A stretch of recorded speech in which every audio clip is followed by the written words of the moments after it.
रामपुर के विकास के लिए रामपुर विधानसभा सीट से भारतीय जनता पार्टी के प्रत्याशी आकाश सक्सेना को विजयी बनाएं। मैं आपका प्रिय सौरभ कुमार, जनप्रिय वरिष्ठ नेता व पूर्व प्रत्याशी खैरागढ़ विधानसभा उत्तर प्रदेश विधानसभा चुनाव 2012, पूर्व भाजपा बाल प्रचारक, आप सभी से, रामपुर की जनता से हाथ जोड़कर विनती करता हूं कि रामपुर के विकास के लिए आकाश सक्सेना जी को 14 फरवरी को कमल के फूल पर बटन दबाकर भारी बहुमत से विजयी बनाएं और रामपुर का विकास, देश का विकास और आकाश सक्सेना जी रामपुर का विकास करा कर रहेंगे और रामपुर का विकास होगा। आजम खान नहीं, रामपुर के लिए आकाश सक्सेना जरूरी है। मैं फिर आप लोगों से एक बार विनती करता हूं कि रामपुर के विकास के लिए आदरणीय श्री आकाश सक्सेना जी को भारी बहुमत से विजयी बनाएं। मेरी रामपुर की जनता से विनम्र विनती है, रामपुर के विकास के लिए और आजम खान की दादागिरी को समाप्त करने के लिए भारतीय जनता पार्टी के यशस्वी प्रत्याशी आकाश सक्सेना जी को उनके चुनाव चिन्ह कमल के फूल पर बटन दबाकर भारी बहुमत से विजयी बनाएं। आप सभी को मालूम है कि रामपुर विधानसभा का चुनाव 14 फरवरी को होगा और मेरे को रामपुर की जनता ने कहा कि आप आकाश सक्सेना जी के लिए अपनी बात कहिए, प्रचार करिए। तो मैं आप लोगों को सर्वप्रथम, रामपुर के लोगों को सर्वप्रथम मैं नमस्कार करता हूं, सलाम करता हूं और प्रणाम करता हूं। मैं चाहता हूं कि रामपुर में भी विकास हो, रामपुर के भी भूमि पुत्रों को विकास मिले। लेकिन हम लोगों ने देखा, आजम खान जी जब से विधायक बने हैं या उनका परिवार का सदस्य ही विधायक बनता रहता है, लेकिन आजम खान जी ने अपना तो विकास कर लिया, लेकिन रामपुर का कोई विकास नहीं हुआ। रामपुर में इंडस्ट्रीज आनी चाहिए थी, रामपुर के अंदर भूमि पुत्रों को रोजगार मिलना चाहिए था, रामपुर के किसानों को उनके फसलों का उचित दाम मिलना चाहिए था और रामपुर का मजदूर हो चाहे पढ़ा लिखा युवा हो, उसको 100% रोजगार मिलना चाहिए था। लेकिन हम सबने देखा कि रामपुर में सिर्फ एक ही काम हुआ, वो हुआ भ्रष्टाचार, वो हुआ दादागिरी। इतना ही नहीं, चाहे वो सवर्ण हो, चाहे पिछड़े हो, चाहे दलित हो, चाहे हमारे मुस्लिम समुदाय के लोग हों, उनके घरों को तोड़ा गया, उनकी भूमि को पर कब्जा किया गया, उनको भगाया गया और उस पर आजम खान जी ने कब्जा कर लिया। हमें तो आश्चर्य होता है कि आजम खान जी बहुत ज़्यादा विद्वान व्यक्ति हैं और कुरान के जानने वाले हैं, इस्लाम को मानने वाले हैं। मेरा धर्म सभी धर्मों का सम्मान करने पर विश्वास करता है, लेकिन उन्होंने कब्रिस्तान की जमीन पर भी कब्जा कर लिया। यतीम खानों को जो जमीन थी उस पर भी कब्जा कर लिया। रात ही रात जो वहां पर लोग रह रहे थे उनको छोड़ना पड़ा। जिन लोगों ने जमीन नहीं दी, सिग्नेचर नहीं करे, उनका उत्पीड़न किया गया, उनको उठाया गया और उन पर लगभग 80 से अधिक मुकदमे दर्ज हैं, उनके बेटे पर, उनके परिवार पर। मैं पूछना चाहता हूं समाजवादी पार्टी से, क्या समाजवादी पार्टी के पास आजम खान के अलावा कोई योग्य प्रत्याशी नहीं था? मैं पूछना चाहता हूं अखिलेश यादव जी से, क्या आजम खान के अलावा रामपुर के क्षेत्र में कोई ढंग का प्रत्याशी नहीं था? सिर्फ आजम खान को ही क्यों टिकट दिया? भारतीय जनता पार्टी सबका साथ, सबका विकास करती है। आपने देखा होगा कि रामपुर में हमेशा भारतीय जनता पार्टी नए नए चेहरों को लाती है। आकाश सक्सेना जी के बारे में बात करूं, मुझे तो रामपुर की जनता ने जब बताया तो पहले मैंने उन पर स्टडी करी, उनके ऊपर देखा क्या वास्तव में वो रामपुर का विकास करेंगे कि नहीं करेंगे। मुझे पता चला वो बहुत ही योग्य और काबिल एडवोकेट हैं। उनके पिता पूर्व राज्य मंत्री रह चुके हैं और 4 बार स्वार विधानसभा सीट से भारी मतों से जीते हुए हैं। उन्होंने अपने क्षेत्र में विकास की गंगा बहा दी थी और इतना ही नहीं, बहुत कुछ करा था। आकाश सक्सेना जी राजनीति में नहीं आना चाहते थे, लेकिन लोगों ने कहा कि हम पर उत्पीड़न हो रहा है, हम पर जुल्म हो रहा है, हम पर जाति हो रही है, हमें परेशान किया जा रहा है, इसलिए आवाज़ उठाइए। जब उनके पास शिकायतें पहुंची तो उन्होंने वकील के नाते, उनकी कोई व्यक्तिगत दुश्मनी नहीं थी, उनकी कोई व्यक्तिगत दुश्मनी नहीं थी, उन्हें वकील के नाते उनकी रिपोर्ट को देखा, जांच करवाई और उन पर केस कराए। आज तक कोई भी व्यक्ति, कोई भी बड़ा नेता, चाहे वो कांग्रेस पार्टी का हो, चाहे बसपा का हो, रामपुर तो छोड़िए, आपके जो रुहेलखंड इलाके में उनके खिलाफ आवाज उठाने से डरता था। लेकिन उन्होंने शिकायत भी दर्ज कराई और लोगों को अधिकार दिलाने के लिए आज आजम खान का पूरा परिवार जेल में रहा। आजम खान जी अभी तक जेल में। इतना ही नहीं, आजम खान के बेटे को इतना डर सता रहा था कि सितंबर में उनको जमानत मिल गई थी, लेकिन उन्होंने जमानत नहीं मिलने के बावजूद भी नहीं आए। आज उल्टे सीधे बयान कर रहे हैं, हमको जान का खतरा है। मैं कहना चाहता हूं, भारतीय जनता पार्टी अपराधी को उसकी सजा न्याय व्यवस्था के अंदर दिलाने पर विश्वास करती है। भारतीय जनता पार्टी कभी नहीं देखती है कि वो किस पार्टी का है, कभी नहीं देखती किसी धर्म का है।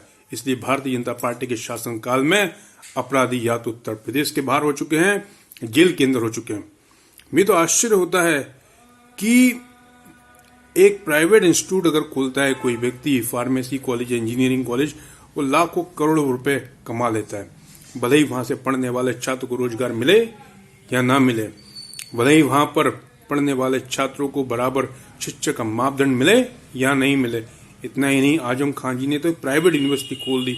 सबको मालूम है भारत के अंदर जितनी भी प्राइवेट इंस्टीट्यूट हैं, प्राइवेट यूनिवर्सिटीज हैं, वहाँ के जो डायरेक्टर हैं, वहाँ के जो उसके मेंबर हैं, वो लाखों करोड़ों रुपए नहीं खरबों रुपए कमा रहे हैं। और आजम खान जी ने तो उससे ज्यादा कमाया। क्या अपने किसी इंस्टीट्यूट में, अपनी यूनिवर्सिटी में किसी गरीब बच्चे को पढ़ने का मौका दिया? बिल्कुल नहीं।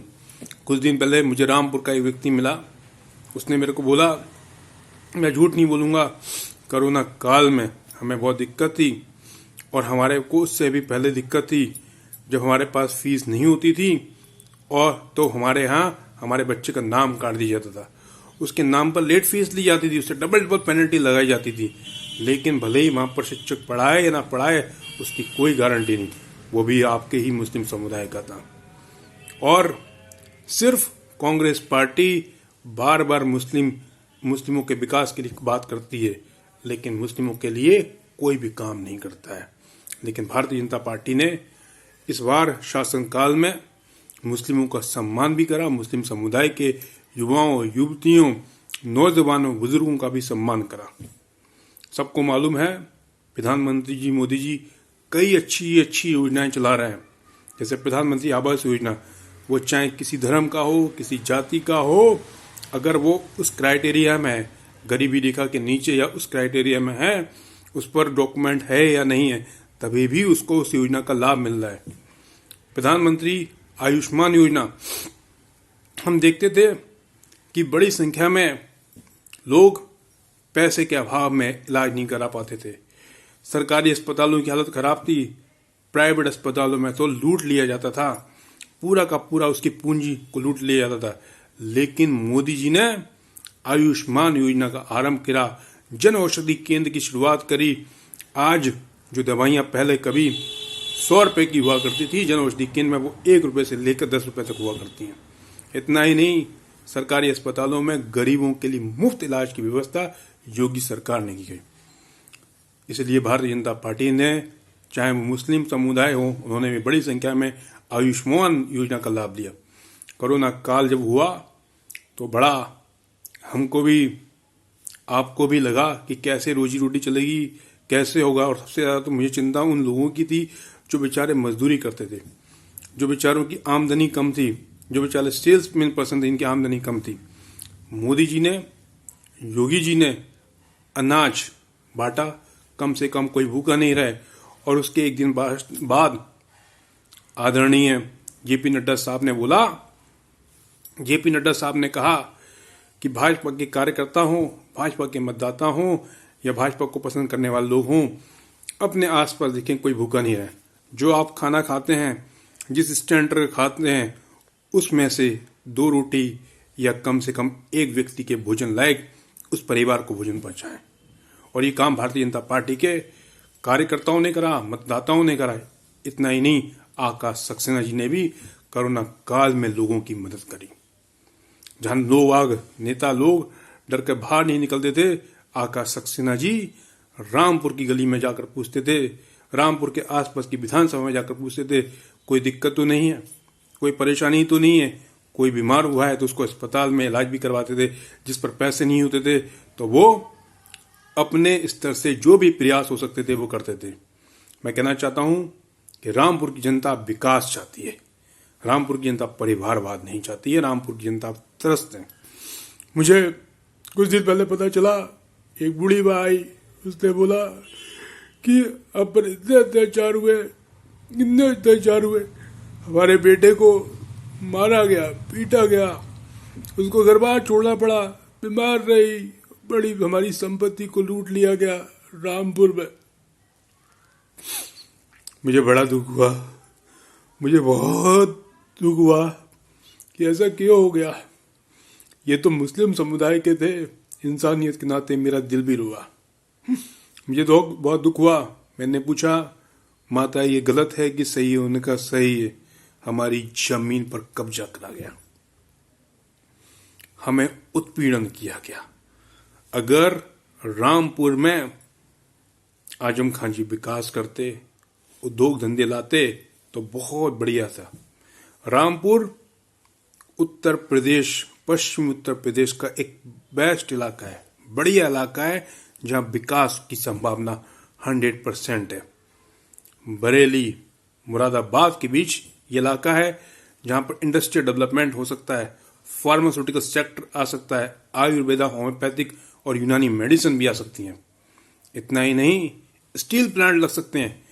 अगर किसानों को सही तरीके से, और भी स्थानीय स्तर के जो विधायक जब चुने जाते हैं वो ईमानदारी से उनको बीज वितरण, कृषि में सुधार पर काम करेंगे, आकाश सक्सेना जी का मिशन यही है, तो वो अपने फसलों की दामों को बढ़ा सकते हैं, ऑर्गेनिक खेती पर काम कर सकते हैं, फूड प्रोसेसिंग की यूनिट भी आ सकती है, और मेडिसिन प्लांट के साथ साथ फूड प्लांट को डेवलप करते हुए उसको बाहर एक्सपोर्ट कर सकते हैं। यहाँ चीनी उद्योगों की संभावना है, कुटीर उद्योगों की संभावना है, लघु कुटीर उद्योगों की संभावना है। और आकाश सक्सेना जी का मिशन है कि यहाँ पर विकास के लिए वो pharmaceutical sectors, IT sectors, BPO, छोटी छोटी इंडस्ट्रीज, एमएसएमई, ऐसी कंपनियों को लाएंगे, इन्वेस्टमेंट कराएंगे। और जो रामपुर के आसपास के लोग रह रहे हैं उनको अपनी खुद की इंडस्ट्री लगानी है तो एमएसएमई योजना के द्वारा लाभ देंगे, जिससे कि भूमिपुत्रों को 3 किलोमीटर में, 5 किलोमीटर और एकदम 10 किलोमीटर के अंदर रोजगार की 100% काम मिलेगा। उनको भागने के लिए, उनको दूसरी जगह पर जाने के लिए कोई जरूरत नहीं होगी, पलायन रुकेगा। मैं आज भी कहना चाहता हूं, रामपुर में विकास की संभावना है। रामपुर के अंदर जरूरत है कि आप सभी लोग, चाहे वो हिंदू हो, चाहे मुस्लिम हो, चाहे सिख हो, चाहे ईसाई हो, उम्मीदवार को देकर बात करें। जो व्यक्ति आजम खान के खिलाफ लड़ सकता है, आजम के खिलाफ, अत्याचार के खिलाफ आपको बचा सकता है, उसके अत्याचार से मुक्ति दिलवा सकता है, तो विकास जरूर कर पाएगा। मैं इसलिए कह रहा हूं, आज तक किसी ने हिम्मत नहीं दिखाई कि आजम खान के खिलाफ एक शब्द कहने के लिए, क्योंकि उनको डर था अगर कुछ बोलते हैं तो कुछ भी हो सकता है। मैं कांग्रेस पार्टी की बात नहीं कर रहा हूं, कांग्रेस पार्टी के भी उम्मीदवार हैं, लेकिन उन्होंने ईमानदारी से यहाँ के मुस्लिम समुदाय के लिए भी काम नहीं करा। जो उत्पीड़न हुआ उसके लिए अगर सही तरीके से काम करते तो जो रामपुर में जो उत्पीड़न हुआ है वो उत्पीड़न होता ही नहीं। मैं किसी पार्टी पर कमेंट नहीं करना चाहता हूं, मैं चाहता हूं सबका साथ, सबका विकास, भारतीय जनता पार्टी का। कुछ लोग बार बार कहना चाहते हैं कि मोदी जी मुस्लिम विरोधी हैं, लेकिन मोदी जी मुस्लिम विरोधी नहीं है। अगर मुस्लिम विरोधी होते तो मुस्लिम देशों, चाहे सऊदी अरब हो, चाहे कुवैत हो, चाहे दुबई हो, चाहे आपका मलेशिया हो, या कोई अन्य देश हो, इंडोनेशिया, वहां पर सर्वोच्च सम्मान तक उनको मिला है। इतना ही नहीं, 56 देशों के मुस्लिम संगठन ने पहली बार भारत को इनवाइट करा है, बुलाया है। और पूछा कि आपने ऐसा क्या करा कि सभी लोगों का ध्यान रखा, मुस्लिम समुदाय के लिए आपने उनके मस्जिदों, मदरसों और शिक्षा में बहुत सुधार करा, ऐसा क्यों करा? तो उसका सवाल सिर्फ भारत सरकार की बात कहती है कि हम सभी मानते हैं ये सभी भारतवंशी हैं और इंसानियत से बड़ा कोई धर्म नहीं होता है। यही मिशन था कि भारतीय जनता पार्टी ने पहली बार जम्मू कश्मीर के पूर्व मुख्यमंत्री गुलाम नबी आज़ाद को भी सम्मानित किया 26 जनवरी पर।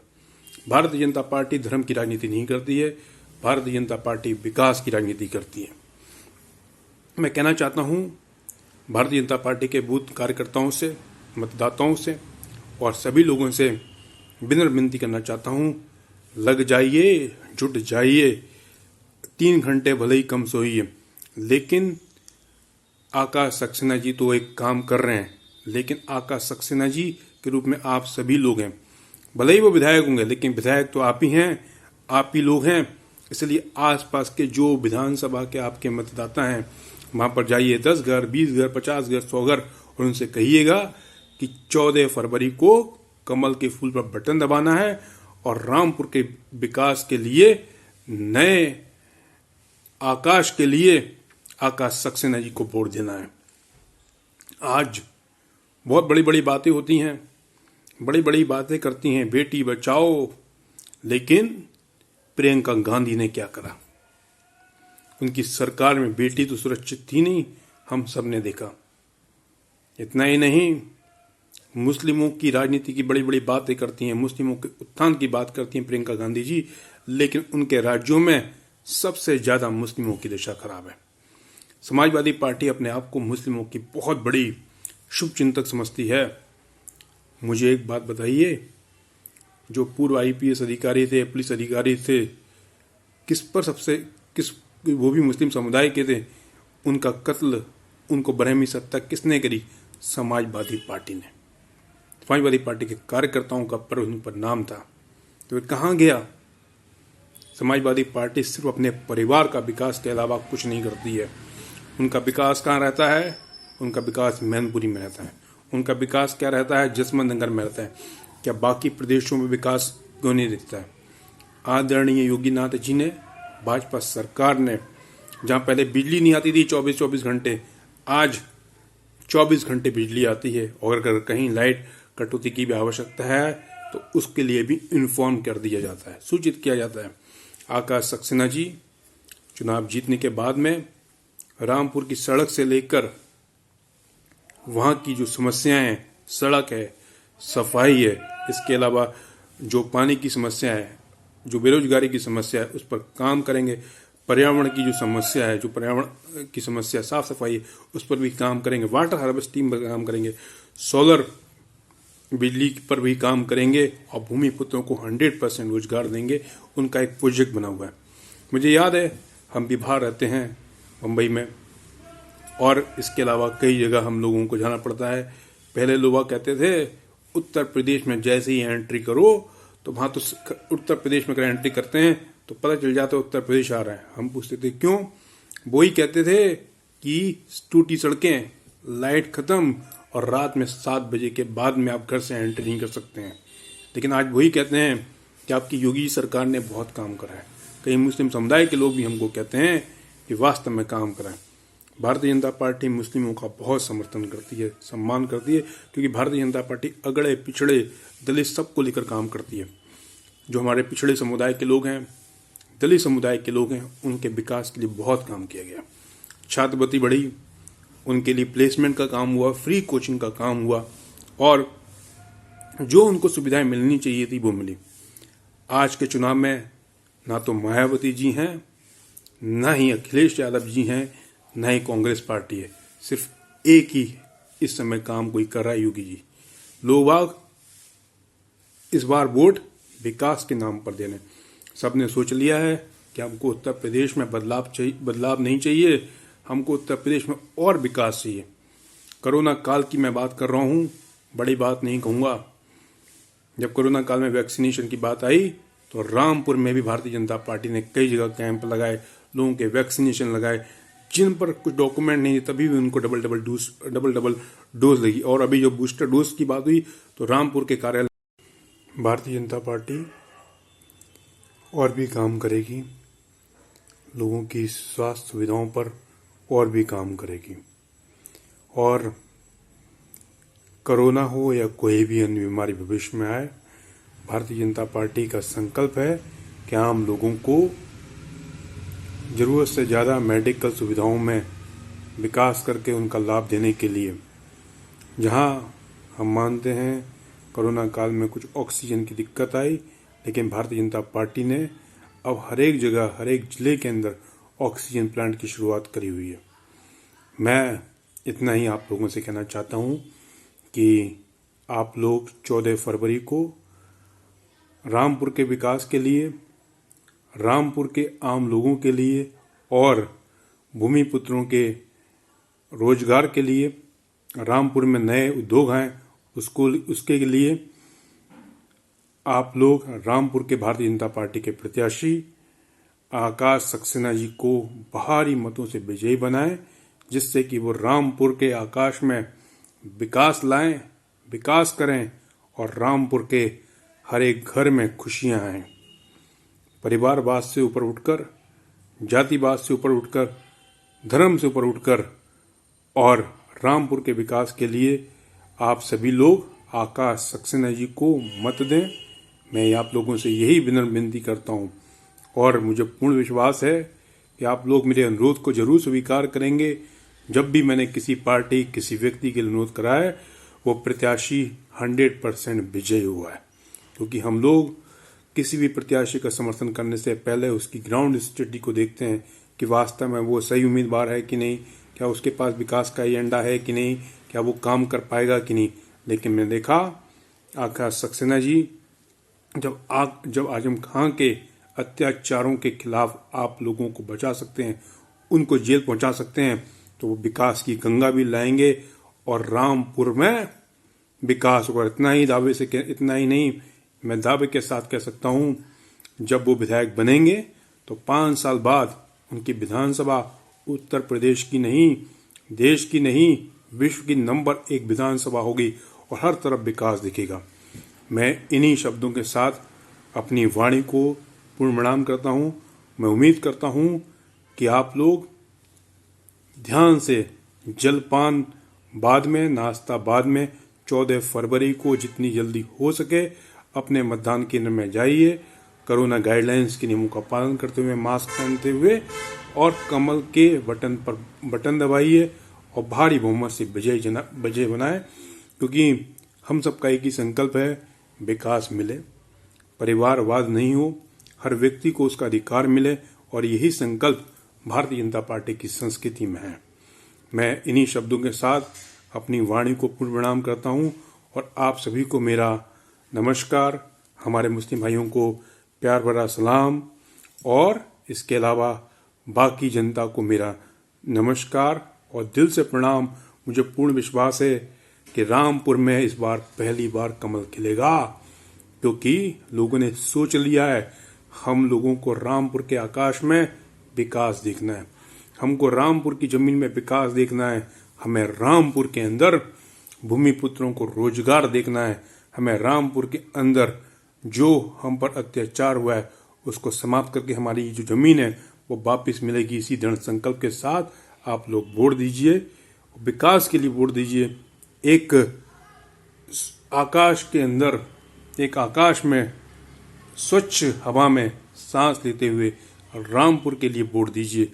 आकाश सक्सेना जी को भारी भारी भारी बहुमत से विजयी बनाए। इन्हीं शब्दों के साथ मैं अपनी वाणी को पूर्ण प्रणाम करता हूं। याद है ना, आकाश सक्सेना जी का चुनाव चिन्ह क्या है? कमल का फूल, बटन दबाइए।